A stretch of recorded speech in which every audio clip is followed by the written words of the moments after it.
Hello, friends. Welcome to the first episode of Untrumped. Two guys talking truth from two sides on Trump. My wife came up with that tagline, by the way. This is going to be a 7-week podcast installment. It's also a live stream, so I'd encourage you to consider watching the live stream versions. You can watch it on my Facebook page. You can watch it on my Facebook profile. You can try to throw it up on YouTube as well. Because you're going to see the interaction, the facial expressions, the smiles, the frowns, the inquisitive head turns that both Adam Schindler, my guest, and I have as we talk to each other. It's 7 weeks on us trying to understand each other, me asking Adam, how is it possible that a person of good Christian conscience and faith could possibly vote for and support Donald Trump as the president of the United States? And it's a sincere question. I'm sincerely trying to understand it. So here it is, installment 1, first week, 1 of 7, untrumped, two guys talking truth from two sides on Trump.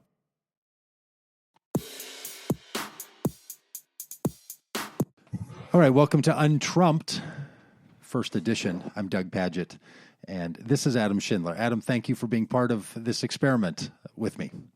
Appreciate it. Yeah, absolutely. So for those who don't know, about a month ago, I asked around on Facebook if there were people who knew of a friend of theirs, a coworker, a pastor, or someone who I could enter into a conversation with for a number of weeks that would help me to understand how someone else who also holds a Christian faith that I hold, takes it seriously, is a serious person in the world, thinks about their faith and thinks about the world that we live in, wants to live a generous Christian life in the world, how that person could also be a supporter of Donald Trump. And here's a little confession. I had to seek the wisdom of the internet and references of friends to find people who I felt comfortable entering into this conversation with. Not because I don't know pastors or because I don't know friends, but because over the last year, the number of people that I've entered into conversation with about this issue has never helped me to get to the point where I feel like I can fully comprehend how it is that a person of sincere Christian faith could be a supporter of Donald Trump. I've heard lots of reasons about people's political arguments. I've heard reasons that people are just bought into a political party or want to see the end of the government as they think that it normally is. But I haven't heard people make an argument from their faith, from their convictions of their beliefs. And it seems so antithetical to me that I was having a hard time comprehending. So I wanted to ask around on the internet. And fortunately, through a mutual friend named Chris Estes, Adam and I were able to meet. And we've talked a few times about this project, talking Thursday nights at this time for 7 weeks so that I can try to understand. And my goal here is to try to understand you, Adam, in a way that you would feel comfortable saying, you know what, my friend Doug can explain how I think about things. Not that I would agree with it, not that I would hold your opinions. I don't think this is a project where I'm trying to be convinced or you're trying to convince me to hold your views or you to hold mine. But this is a project endeavoring to try to reach that significant place of comprehension and understanding where I could, in good conscience, be able to explain to people what you would think as a faithful Christian person and a supporter of Donald Trump. So that's the project. Over these next 7 weeks, in 45-minute installments, we are going to engage with one another in a project of trying to understand each other, but really me being tutored on how in the world. So, Adam, I just want to launch right in. You can give us your biography. It's significant. Your faith is solid. Your convictions as a conservative political supporter are there. So if you want to say a few things about that, I'd love for people to know what I know about you, at least in part. And then I just want to ask you, how in the world can you support Donald Trump as a person who holds the deep, true faith that you hold? Okay, well, I'll start with the easy one and talk about myself. Great. And then we'll do the hard one and talk about the Donald. I'm excited I get to tutor the famous Doug Pagitt. I'm excited about that. I mean, one of the things that I've noticed in the last 18 months. I worked on the Trump campaign during the nomination season. So the organization that I worked for had the Trump account for a number of years, and we did Donald Trump's websites for a number of his businesses. And then we carried alongside of him during the nomination process. And then ultimately, my boss went on to be the national digital director for his Trump campaign. I didn't work on that national campaign, but in the early days, it was just a couple of people working on some things with the team, and I was one of them. And boy, those feel like the good old days when it was just a couple of guys, nobody taking it seriously. Man. Well, we took it serious. I mean, we never thought it was a joke. Okay, well, I want to talk about that maybe in episode 2. Yeah, but one of the things that I've seen, and I mean, for a number of months, I was real quiet about it. Of course, we're in the middle of everything, and but I watched a lot of things start to happening, and politics aside, the outcome of this election, I think, was really interesting to me because it exposed a divide in America that has been there.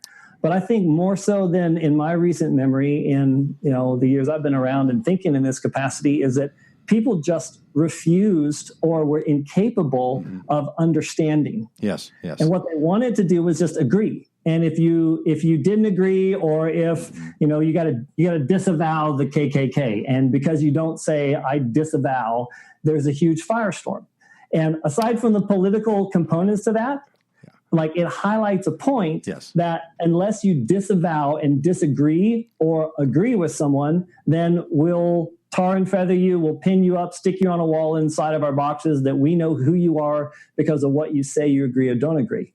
And I think that in as much as policy and politics is a problem, I think that is a core problem in America. And why I was really excited to hear about you and what you were doing, because I think that regardless of how we come to agree or disagree, I think the activity of engaging in conversation and understanding I'll admit, I don't know a whole lot of left-leaning thinkers. I don't know a whole lot of progressives. I got, a busy job, and I don't want to engage a whole lot in that because it's not mine. Yeah, right. Okay, so you are also have studied comparative religions. You take your own faith seriously. You were raised up in the Christian faith, and it's a significant part of your life. And one of the things I want to ask you, and this is not only for me personally, but for a number of friends of mine, they feel this same pressure. They feel like the evangelical Christians, or people with a true Christian passion and commitment from other traditions, who for decades have been arguing that the Christian responsibility is to be sure that a certain kind of person who demonstrates, whether or not they hold to faith, they demonstrate the fruit of a faithful life, the fruit of the Spirit of God in their life, that those are the people that you vote for. This ramped up so high in the 1990s.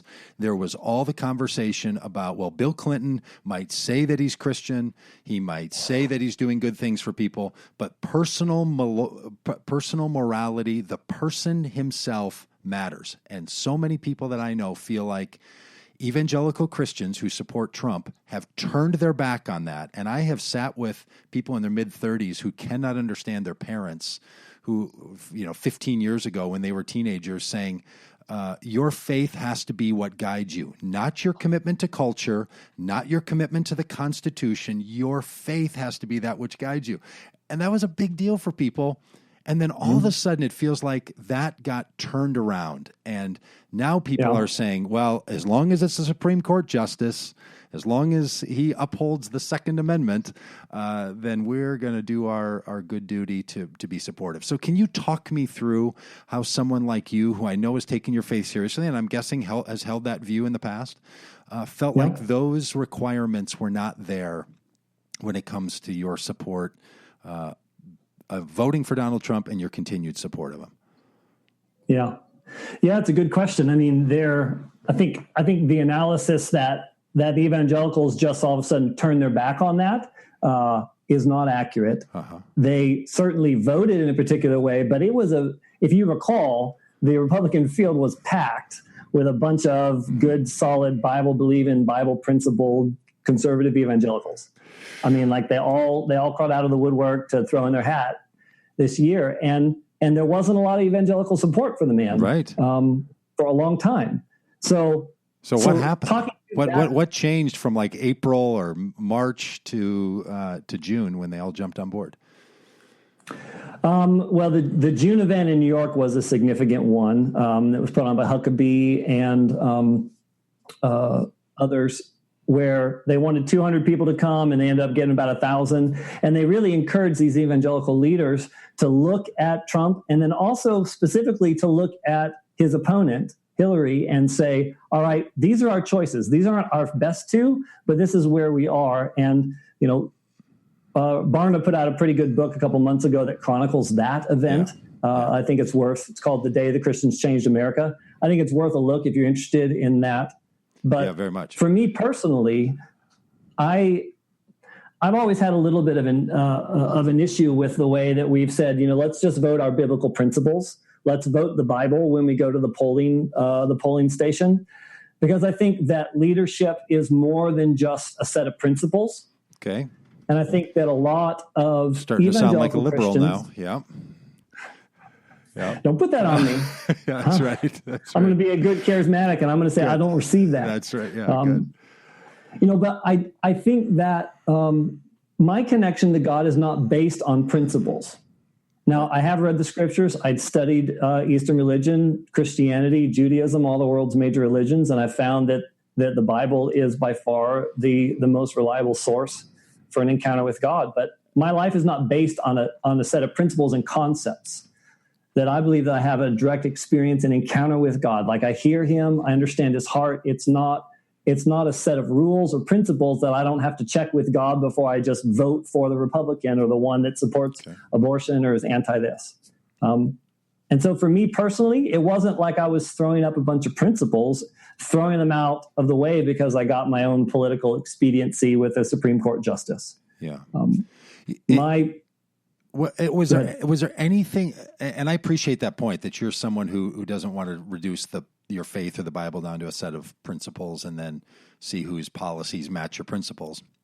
Was there a conflict within you about the role that the presidency plays in the country and the way that it voices a sense of power and position, to see the way Donald Trump lived his life and interacted with people, and the way that to someone like me feels like such animus and cruelty that he has to those who don't agree with him?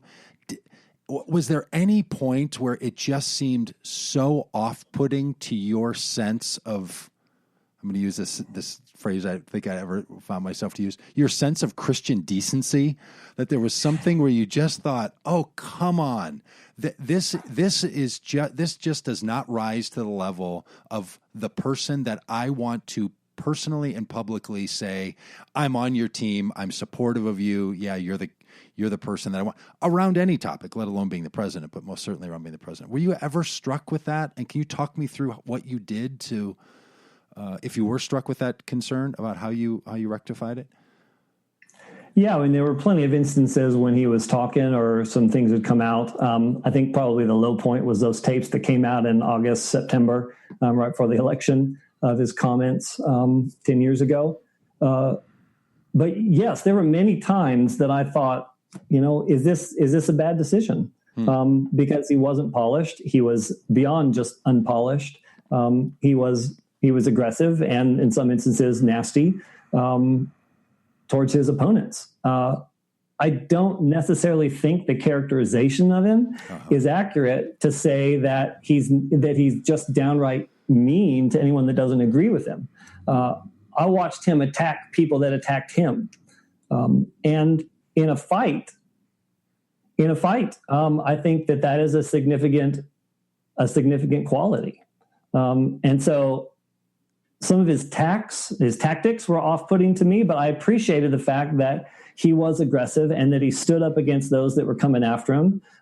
He got attacked personally. He got attacked politically. Some of it was justified. Some of it, I think, was just vicious from the other side. So I never had this faith crisis moment where I thought, can I really be a Christian and support a man that acts like this? Because those things just didn't strike you as a requirement that a presidential candidate should be held to, or because those didn't seem to be all that off-putting of ways of behaving? It was certainly off-putting, and we could, talk specifics on that. But in philosophy, we have this term about necessary and sufficient conditions. Yeah. And a lot of times we get those things confused. That there were plenty of things that I thought were necessary inside of a president that I didn't see him having.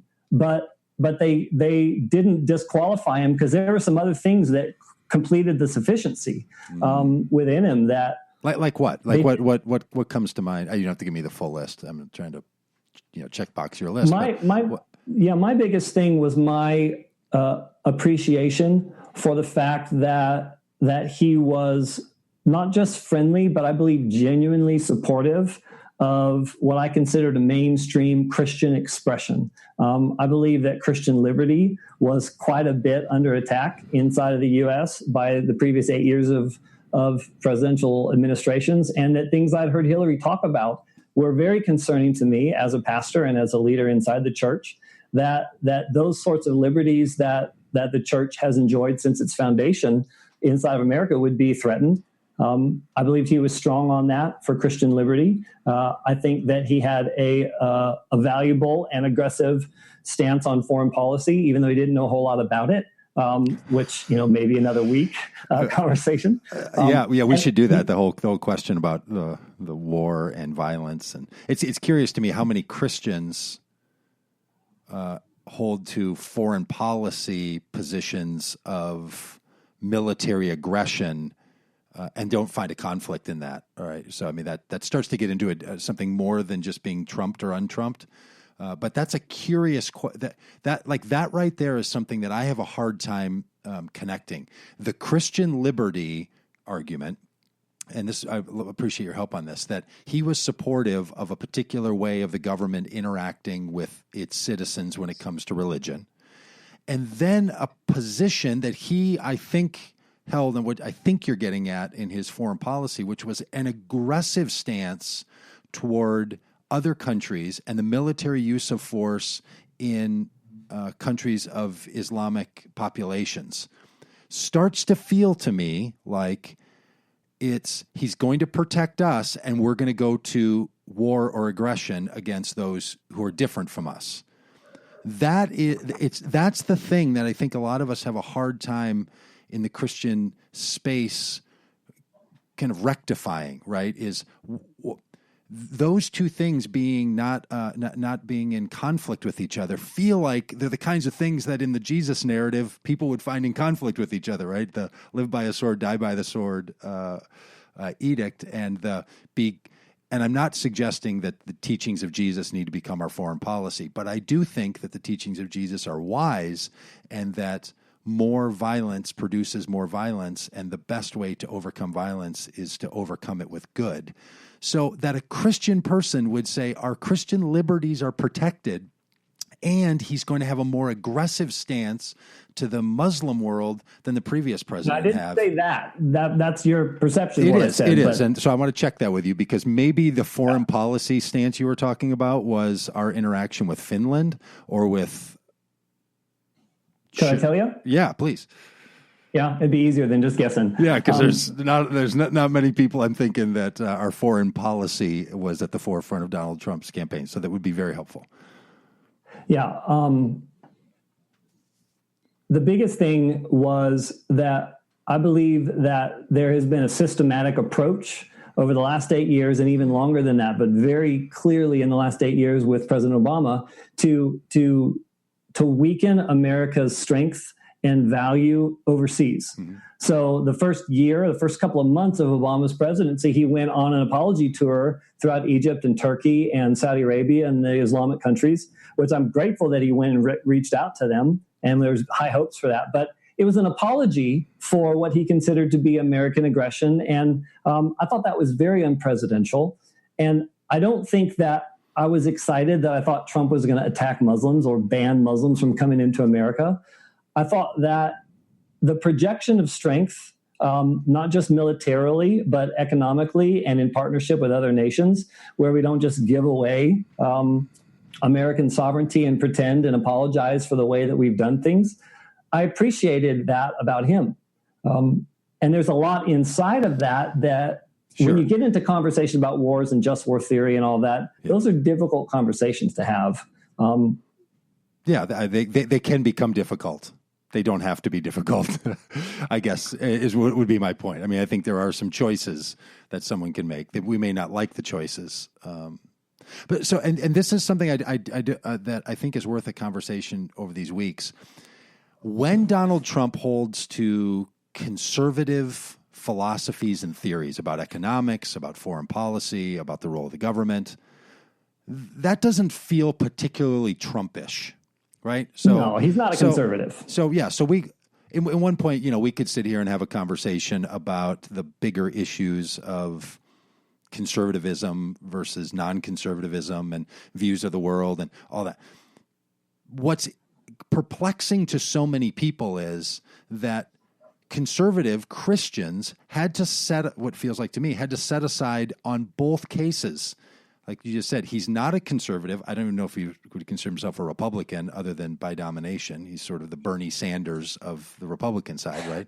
He's seeking. You don't like Bernie? He was seeking. Well, he's not a Democrat, right? I mean, he says that he's an independent who seeks the endorsement. I think Trump is that way. He's a nonpartisan who was seeking the Republican nomination. So conservative Christians had to set aside conservatism, and they had to, seeming to me, had to set aside some Christian convictions and beliefs and callings.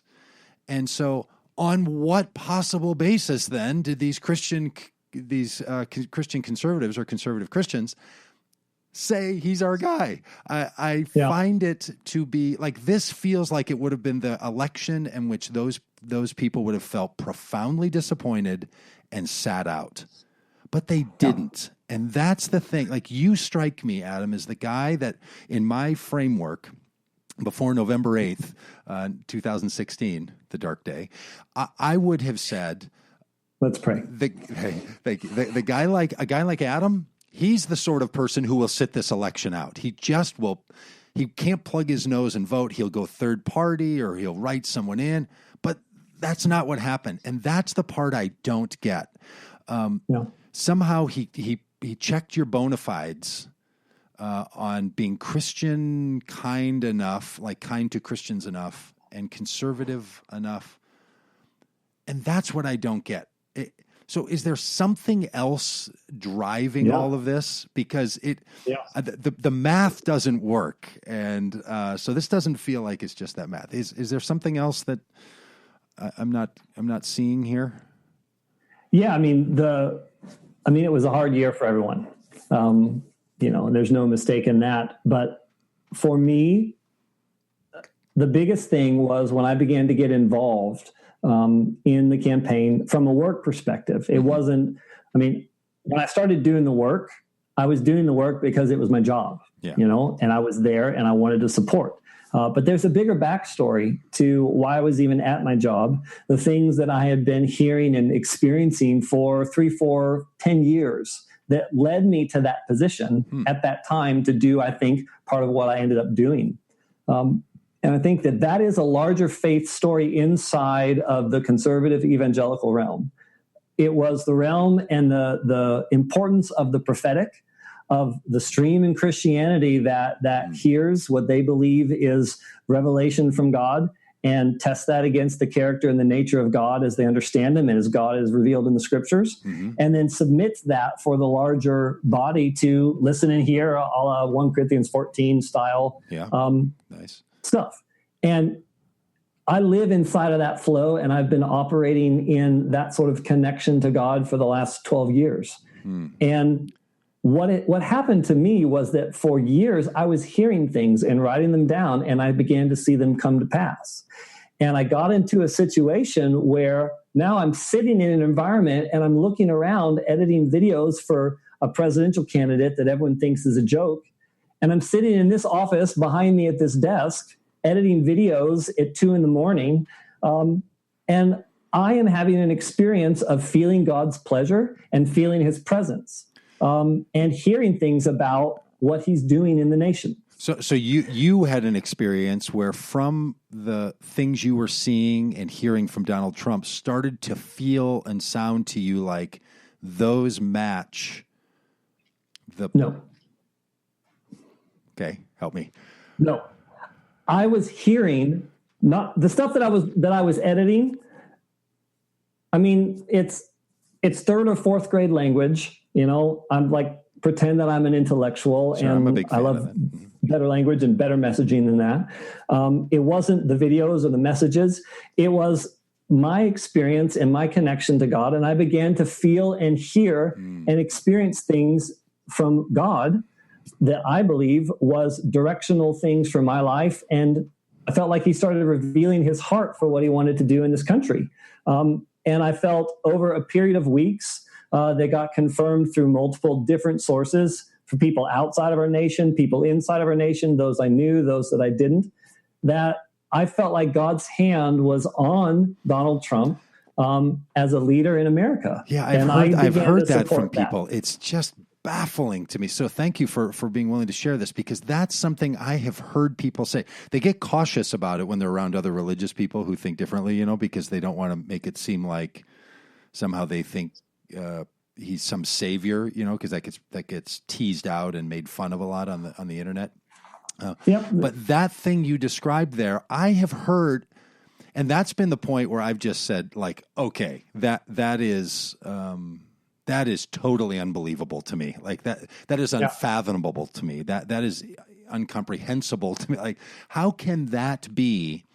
Because everything I'm seeing is like it has motivated my Christian life and my desire to be public to present the contrary to that. It has motivated all of my spirituality to want to say, we have to do something more to help people see a message of the goodness of God than what we're seeing right now, and we can't trust our current system of government to be on the side of people. I mean, it just feels so opposite Friday to me about that. And maybe that's what it is in I don't know, prophetic traditions, is that I don't have eyes to see or ears to hear or something. I'm not sure, but it is. I think there's certainly some in prophetic circles that have taken that as a cheap way out. Like, if you don't agree with me that I hear from God, then you don't hear from God. Because if we all heard from God, we'd all hear the same thing. Because we assume that God thinks like us, that God needs to be in agreement with everything that's going on for it to be right. And we are right now beginning a season or a festival, a Jewish festival called Sukkot. And it's a rhythm and season that is a great festival. And one of the primary things inside that festival is that they take these 4 primary components, willow branches and etrog and citron, the lulig stuff. But the ancient Hebrew pictures of that, when you take all 4 of those things together, they represent 4 different kinds of people. People that don't study and don't do deeds, people that do study and do deeds, people that study and don't do deeds, and those that don't study and do deeds, right? Yeah. And the point of that, in John chapter 7, when they're all holding the palm fronds, crying out for living water to come through, and that's when Jesus announces that he is the living water. In Jewish tradition, the point of that is that, look, in order to be a nation, we need all 4 of those people working together, and all kinds of people inside of the Christian body. And so I don't think for one moment that because I heard one particular thing and you're working to do the opposite, that we both didn't hear God and that we're incompatible in our religious faith. Sure. Yes. I think God's got something bigger going on there. Yeah. And I would love to understand why your Christian faith is totally incongruent with Donald Trump, as much as you want to know why my faith and why I thought that God said, my hand is on this man to lead our nation. Yeah. I think, well, partly because that freaks me out, that notion that there's some kind of a theocracy at play, a representative theocracy at play. How is it a theocracy? Well, the idea that the hand of God has selected someone particularly to do the bidding of God in leading this country. You got to be careful. I think one has to be careful about saying, hey, God is with all people, because as a person who follows in the Jesus faith, I'm proud to match Jesus in saying such thing. And I'm totally there that every role that someone plays can be the place where God is leading and guiding.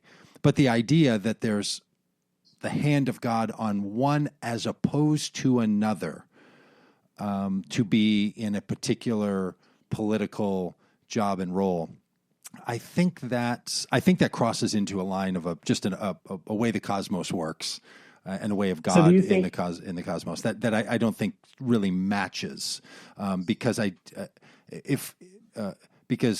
guess what I'm wondering if what you're saying is that hand was not on Barack Obama and was not on George Bush or was not on Bill Clinton or was not on Reagan or Bush. You see what I'm saying? So it feels like, if all you're saying is every time someone wins the presidency by the popular vote and or the electoral college, we say the hand of God was on them, well, then it doesn't seem like it carries a whole lot of particular weight in and of itself, that claim. And I'm not making any of those claims. I'm talking specifically about this guy right now. And I think one of the points that you raised, you pastor and lead a church, right? Yeah.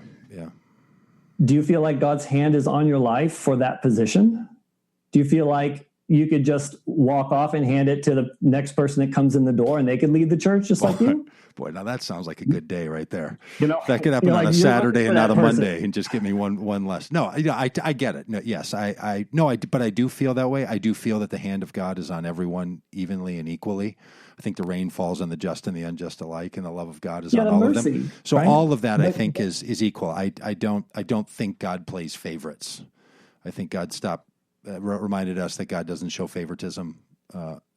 And I think that you're conflating a couple of concepts and a couple of ways of God operating on the earth there to say that he reigns on the just and the unjust. That's his mercy that he gives to people because of who he is, not because of who we are. No, I think it's actually just the love of God that's on them, not the mercy of God.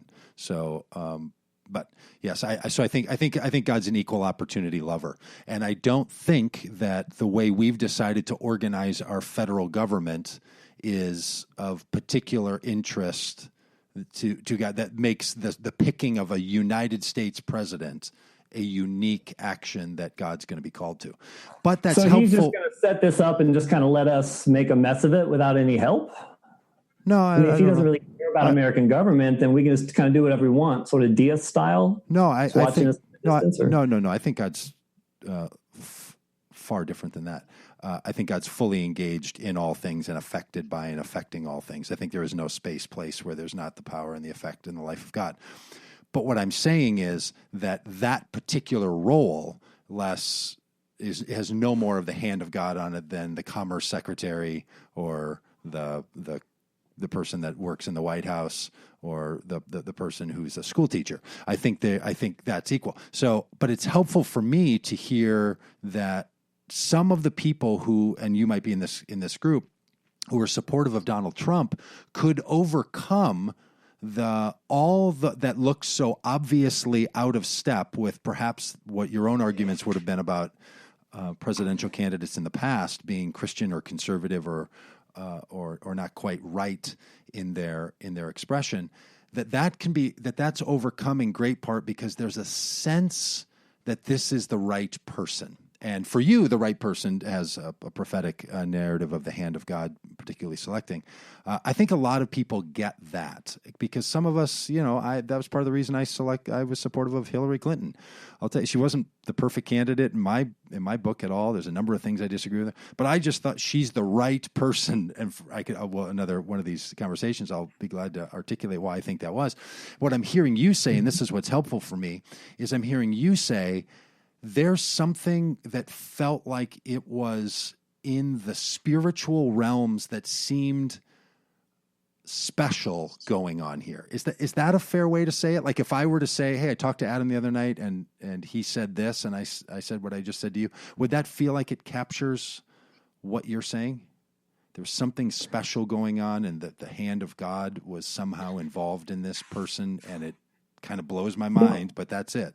Yeah, I do. And it's not so much about the fact that, he talked pretty and, was nice to everyone. That I felt like God was doing that. And I'm aware of the difficulties. Like, believe me, I haven't just come into this stance sort of from a conceptual spot. I mean, I grew up philosophical and rational, and it was a hard fought war when I began to encounter the things of God in this area and began to hear him and act and see what people call miraculous begin to happen and hear things in advance. Like, all of that stuff was a very long and difficult transition for me. But it's a cornerstone of what I began to see. Because that's the answer to your question. Like, how could you just give up your conservative and evangelical principles to agree or support this guy? Yeah. That was a cornerstone of that decision. Yeah.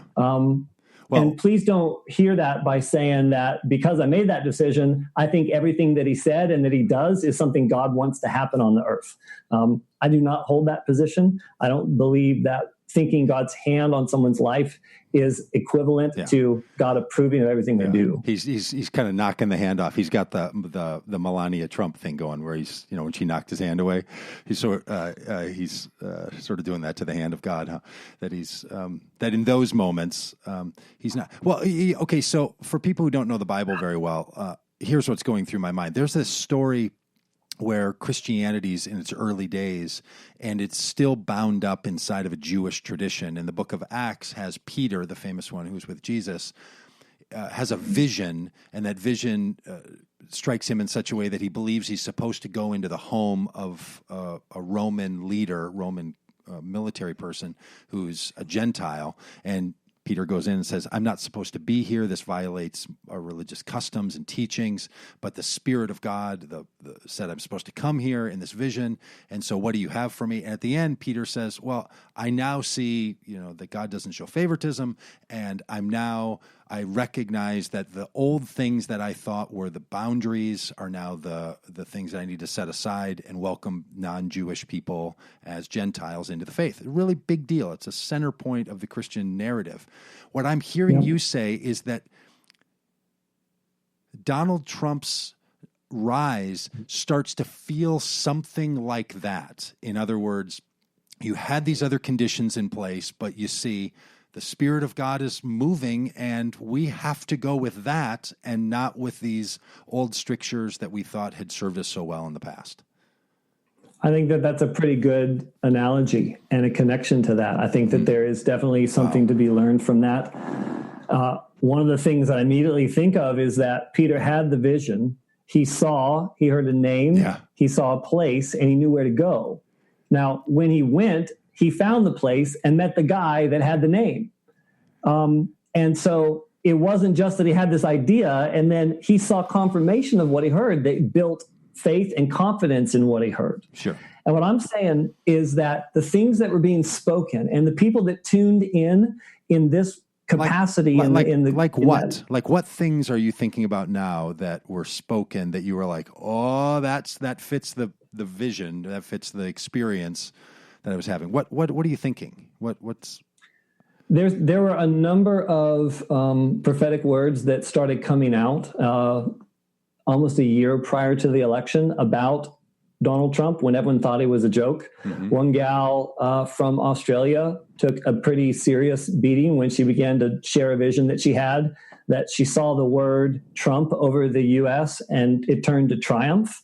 And she began to talk about how she felt like God told her, an Australian that wasn't connected to American politics. And she should have just been minding her own business. Those Aussies. Yeah. And, I'll leave that alone. That was one. Okay. And she had a number of other ones. And she's someone you knew or you heard about her or something? Yeah. I mean, she was published in some in Charisma magazine that went around in some of the circles. And then there was a, tremendous amount of things that, happened after that. But there was another guy, Kim Clement, who years ago had prophesied that Donald Trump, named him by name, would be raised up as a president in the U.S. And a number of other guys, Lance Wallnau put out some things. He's an interesting character. but some of the stuff that he put out that he felt like God said about Trump early. And we began to see how some of that began to make sense, and it began to give a grid for some of what God was doing inside of a biblical framework. And I could get a bit more specific, but that gives me a flavor for the kinds of things that you're saying. So there was a community of people who started to share stories and tell about this that started to feel to them like, okay, there's a kind of spiritual thing going on here. That's because I'll tell you, I feel the same thing. I feel like, there's a serious spiritual thing going on here, and I don't do the charismatic tradition. I'm not from it, but I've been around people who are in it, so I don't do it as well as other people do. But I'll tell you, if I was using that language, I'd be like, this is a season of deception. This is going to be a season of repentance. This is a season where the righteous people thought they were doing the right thing by turning their backs on Jesus at the end of his life and, brought about his execution. Like, this is the kind of thing that Christians will gather together in large acts of apology and trying to figure out how in the world did we get sucked down this path, which frankly, and I don't just mean Donald Trump, I mean like the full buy-in to the conservative Republican driving force. Can I ask you this one? We're only going to go a few more minutes tonight. We'll pick up again next week. But how much did particular topics? So this has been very helpful for me to see that. Okay, there was some spirit thing in the vibe and in the move, but how much are particular topics? Because most people that I talk to who are trying to explain their family members or friends say they all simply bring up abortion, and that was it. They will vote for the candidate they believe is publicly against abortion, and that's it. That's what it was. Was that your experience or the people you were around? Does that seem to ring true? Or if I were to say, these people like Adam and others, they're single-issue voters, and if they get a spiritual confirmation, they're going to be all in. But it's really got to start with that. Yeah, I'm sorry you have so many monodimensional friends. There is a robust community of thinkers that aren't leftist or progressive that do talk. I mean, there's a whole massive group, somewhere upwards of 50 million people that have been categorized by large national polling organizations as SageCons, spiritually active, governmentally engaged conservatives. And these are college-educated, upper middle class, older people that are not one-issue voters, that are not binary thinkers. But they didn't vote. But they didn't vote for Trump in mass, right? They had to sit it out. They're the kinds of people that had. They did. Go get Barner's book. He articulates that. It's a fascinating story. 50 million of them, overwhelmingly in the numbers of like 86%, 93% in some of the polls for issues. It lays that stuff out. And I'm not a single issue voter. I do care about abortion. I do care about the Supreme Court.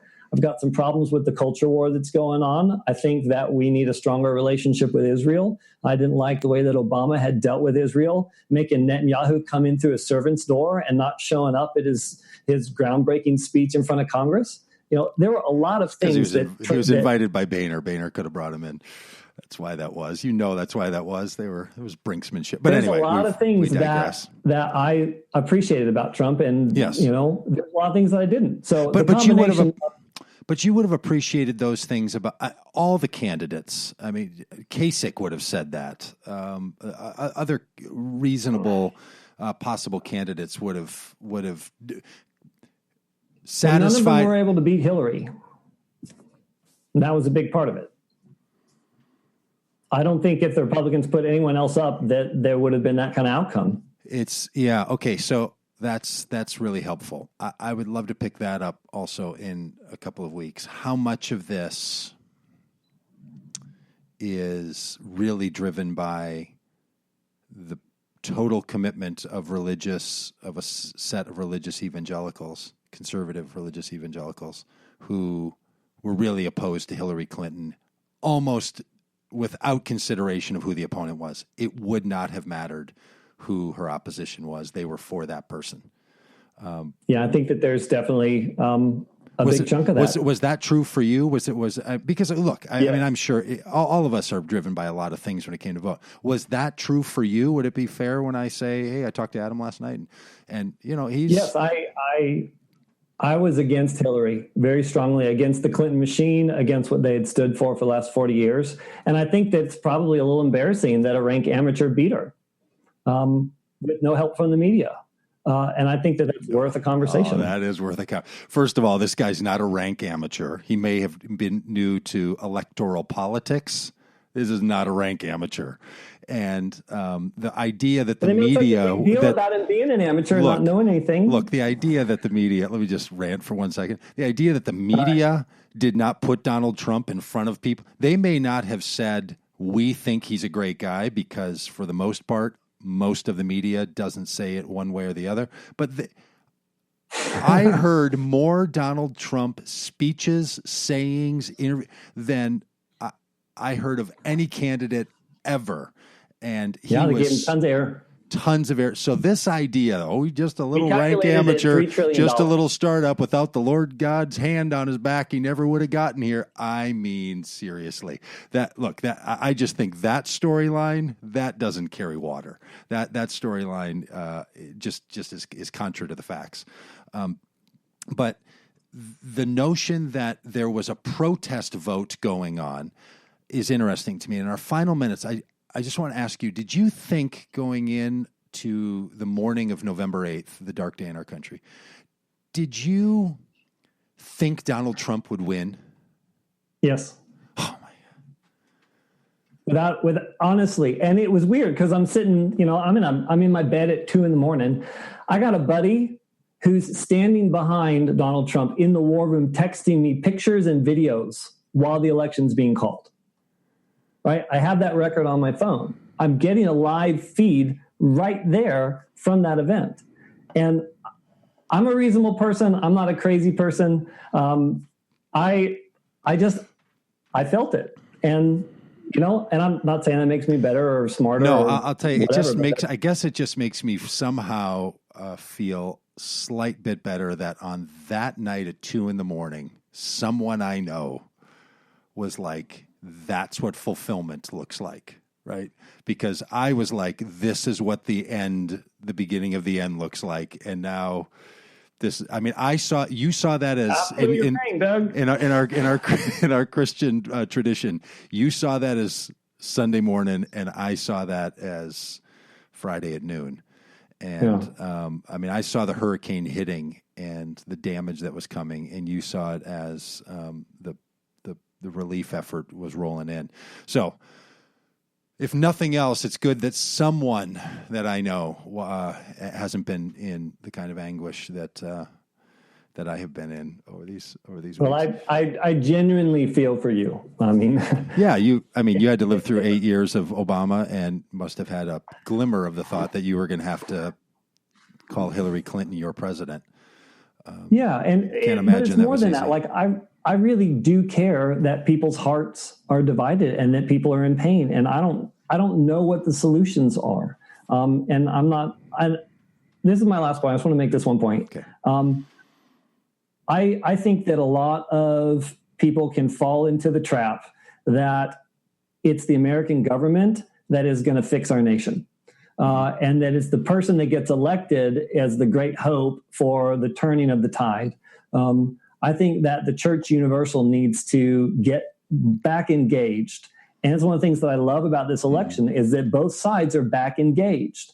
And if we can figure out how to talk to each other and work through these massive differences, this engagement will actually find a solution. Because I don't know what it is, but I know that we're not going to find it by hating and sitting things out. Yeah, thank you. And I think we got a real shot at it. That's a good point. Yeah. I agree. I think that's there's been a lot of disengagement and there's been a lot of othering, and it's gotten darker, that dark hole over the last 10 months. There's no doubt in my mind that more people feel more afraid. Like if a number of people I know are from communities where they've said, I never thought the government was going to be our solution. I've always felt like it ignores, or it's a pressure point, or it's a problem. that's very much the sense that a lot of people have now, that there's a lot of vulnerable people who are at great risk.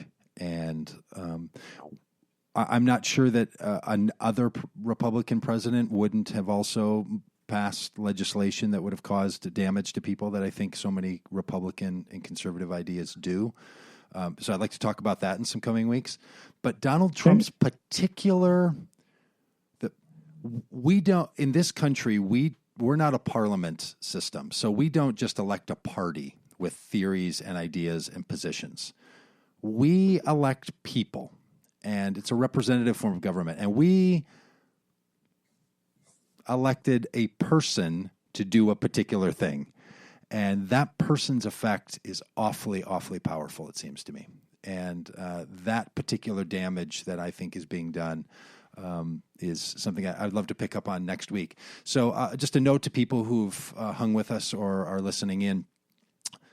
If you have questions, ideas, concepts, input on all of this, any way you know how to contact me, you can do that. You can send in any of those means.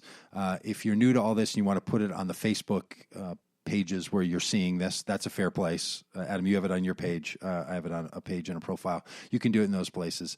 And we may come up with a more centralized way for you to do that in the future. But we'll see how that goes. So we're going to be back next week on a Thursday night at 9:00, and we're going to tighten up the topics going from Trump's policies, what he's talking about, what he was talking about, and what he's currently doing now, and that'll be part of the makeup. So Adam, thank you so much. I really appreciate you. I really appreciate your willingness to be open and vulnerable and to share what you know about all these things and your own experience as well. And